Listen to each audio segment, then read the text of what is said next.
Iba por la calle Florida para comprar libros y casi los tiro al suelo porque caminaba como loca. Él salió, yo no me di cuenta, y entonces le digo, ay, perdón, yo lo escuché a usted cuando era chica. Entonces él se ríe, por la voz se daba cuenta y me dice, claro, usted ahora es grande, ¿en qué trabaja? Yo digo, no, yo estoy en el secundario, estoy en 4º año. Y me dice, ¿qué va a estudiar? Le digo, literatura, me interesa. Ah, dice, dígame, ¿usted no tendría, le gustan los idiomas? Le digo, sí. Entonces me dice, ¿no tendría interés de estudiar inglés antiguo? Entonces yo, para hacerme la sabia, le digo, Shakespeare.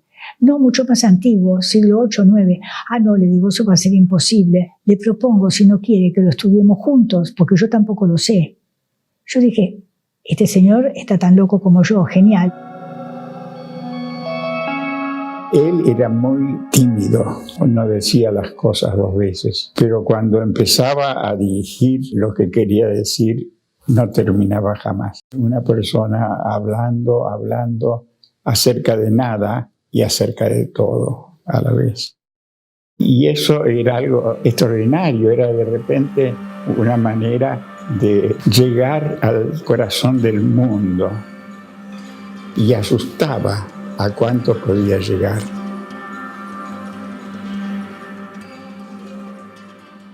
¿Sabe cuándo yo me enamoré de usted? Le digo, no tengo idea. Fue cuando usted me dijo que Europa tenía lo que se merecía, porque Europa había traicionado. Tenía el panteón griego, los dioses se amaban, se odiaban, tenían amores mortales. Los fieles rezaban de pie y tenían la razón. Todo eso lo dejan para abrazar una fe que no tiene nada que ver con ellos. Una fe que habla por parábolas, por metáforas, cuyo primer mandamiento dice, no tendrás otro Dios más que a mí, cosa que es vista por los gobiernos civiles, unen Iglesia y Estado y tenemos las tiranías que tenemos.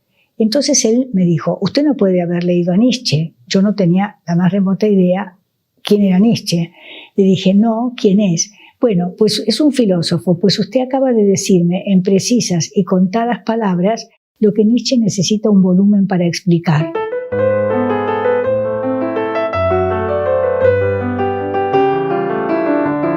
Una libertad para convertir en literatura temas que es difícil notar que son literarios, ¿no?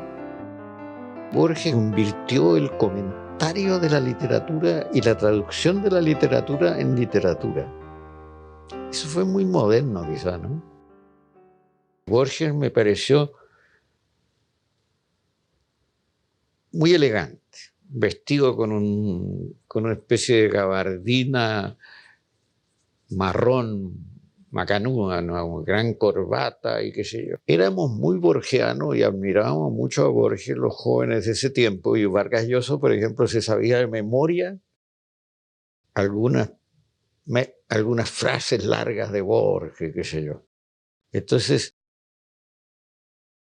hablábamos de Borges mucho. Y Borges pasó por París y dio una conferencia en un centro de estudios latinoamericanos que había por ahí, en una sala en la que la gente estaba sentada en el suelo. Yo me acuerdo que yo me senté en el suelo, no había dónde sentarse, y era un delirio por Borges. Y después yo conocí a un tipo que era de ultra izquierda, en una época en que Borges había declarado que él era conservador. Julio Cortázar. Y yo fui a la casa de Julio Cortázar con Vargas Llosa, en París por el año, no sé yo, años 60 y tanto. Y llegué al salón de Julio Cortázar y había una foto de gran formato de Jorge Luis Borges. Y yo supe que Julio Cortázar lo había ido a ver y se habían abrazado. O sea, estaba por encima de la literatura y de la teoría política la cosa. Y Borges me contó, mire, me dijo, cuando yo era joven, ¿cómo decían ellos? Compadres, creo que decían. Iban a Palermo y se bailaba tango en la calle.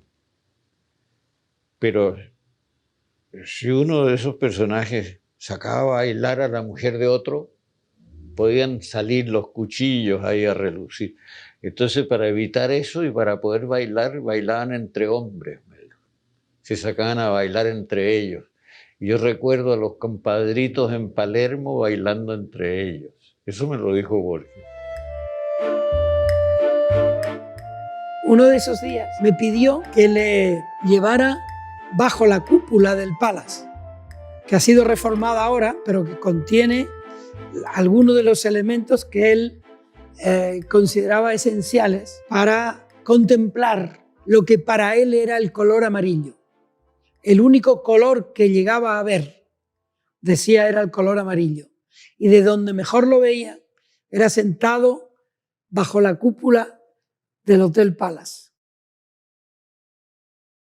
Era un coche que conducía mi mujer, detrás íbamos Fernando, mi hija y yo, y delante iba él, agarrado al salpicadero y cantando. Recuerdo pasar por la calle Almagro, que es una calle muy bonita, y yo le decía, ahora vamos por la calle Almagro, y me alentaba a decirle por dónde íbamos. Era muy respetuoso con las personas y era un conversador. Era quizá el más natural de los escritores con los que yo tomé contacto.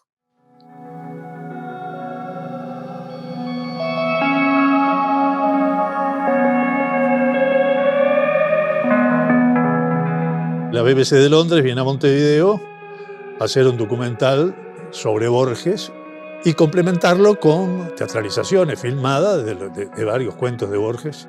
Pero también me eligieron a mí para hacer de Borges joven. Entonces yo estuve durante toda la filmación, que duró un mes, conversando con Borges permanentemente, trabajando con él, a un genio universal, pero viéndolo comer juntos, invitándolo a tomar el té, con María Kodama, con mi esposa. Teníamos una relación humana.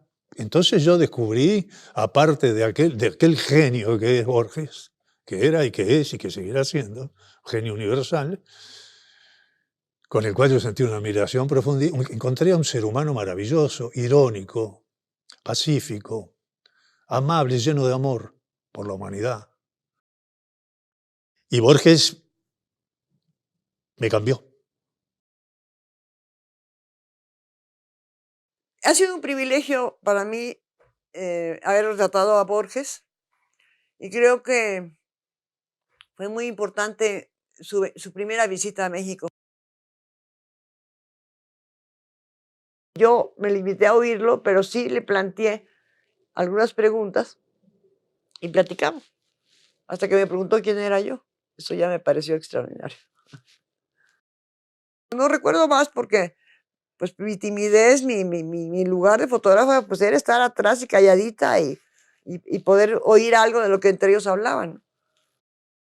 Esa simpatía del chiste literario, de la frase oportuna, ¿no? Pues sí, un privilegio.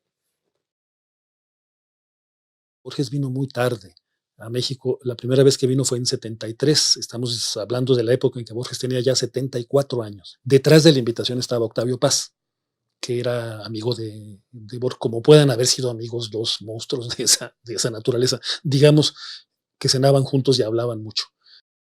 Uno lee las crónicas y a Borges le sucedían cosas curiosas, además de la admiración irrestricta de todos los escritores mexicanos que estuvieron con él. Le sucedían cosas curiosas como que la gente se le acercaba casi a tocarlo. Borges tenía una especie de aura de santidad muy extraño. Uno quería, como si fuera contagioso el genio, la gente se le acercaba y quería estar con él. Era naturalmente simpático, cosa que no se puede decir, ni mucho menos, de todos los escritores, y con él sí, y la gente le pedía autógrafos, y Borges de repente decía, pero es que usted no se da cuenta de que soy ciego, ¿cómo quiere que yo firme? Dice así: arribo ahora al inefable centro de mi relato. Empieza aquí mi desesperación de escritor. Cuando Borges vino en 1978, Yo ya había egresado de la universidad hacía 4 años. Me acuerdo que se presentó en la Biblioteca Nacional. Yo era una joven madre, muy atareada porque también fui siempre una persona que trabajaba. Y recuerdo que no fui a esa presentación, algo que lamento. Pero recuerdo que me contaron mis amigos que eran multitudes tratando de ingresar a la Biblioteca Nacional, que la directora salió a decir que ya no había más cupo, abrió sus brazos y la gente se pasaba por debajo de los brazos de la directora porque no se lo querían perder. El primer acercamiento con Borges fue muy curioso porque yo estaba de subdirector de la Biblioteca Nacional en Bogotá, en la calle 24. Y nos anunciaron que Borges venía a Colombia a través de la Embajada Argentina. Y entonces, con muy poco tiempo, decidimos improvisar una suerte de diálogo con él en la Biblioteca Nacional. Y entonces llegó Borges y era tal la intensidad o avidez de la gente que estaba en la calle para entrar que empujaron de tal forma la puerta que la tumbaron. Un buen comienzo. Luego entró Borges y se sentó allá y como siempre era un caballero argentino muy gentil, acogió todas las preguntas y en un momento dado yo recordé que había un poeta que se llamaba Enrique Banch, un poeta argentino, que había escrito unos sonetos muy bellos y que Borges siempre los conservaba en la memoria. Y entonces yo le hice la pregunta sobre Enrique Banch, que cómo era él, una cosa así. Dijo, a Enrique Banch le pasó lo mejor que le puede pasar a un poeta. Lo dejó una mujer. Ay, pero se me caiga todo Borges en la cabeza. El diámetro de la LEF sería de 2 o 3 centímetros, pero el espacio cósmico estaba allí sin disminución de tamaño. Cada cosa, la luna del espejo, digamos, era infinitas cosas, porque yo claramente la veía desde todos los puntos del universo. Borges es tan importante a la lengua española como Cervantes o Quevedo. Es uno de los clásicos de toda la historia de la lengua española, de los que se dan no cada 30 años, sino como cada 3 siglos, más o menos. Borges tiene un gran mérito, y es que él siempre se sintió un escritor universal, más allá de latinoamericano, y nos hizo comprender, y él lo dice, parafraseo sus palabras, que ser latinoamericano no implica estar obligado a hablar de pampas, sí, o de selvas, sino del universo que a todos nos pertenece. Es las paradojas que a mí me encantan de Borges, porque la gente cree que Borges es uno y siempre son varios. Un día uno llegó y le mostró como un diccionario, una especie de enciclopedia argentina donde aparecía un Jorge Luis Borges. Y entonces le dijo, mire qué curioso, Borges, hay uno que tiene su mismo nombre y que escribe. Dijo, sí, qué curioso. Había una anécdota que venía Borges cruzando Nueva York. En Nueva York, una calle, tal vez ya ayudado por alguien, se acercó, señor, ¿es usted Borges?, le dijo alguien. Dijo, bueno, a veces. Un rasgo que la gente quizá no conoce. A él le gustaba mucho cantar. Y cantaba todo el rato. Canturreaba. No, pero sé que cantaba en islandés. Y cuando terminamos de filmar, me acuerdo que nos abrazamos y él me dijo, muchísimas gracias, y lo quiero mucho. Y yo, imagínate, él no me vio, me puse a llorar, ¿no? Y no lo vi nunca más.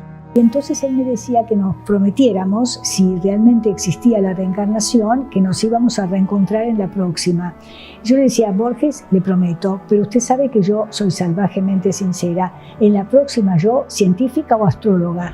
Y él cerraba los ojos y me decía, no me diga eso, porque él quería volver a ser escritor.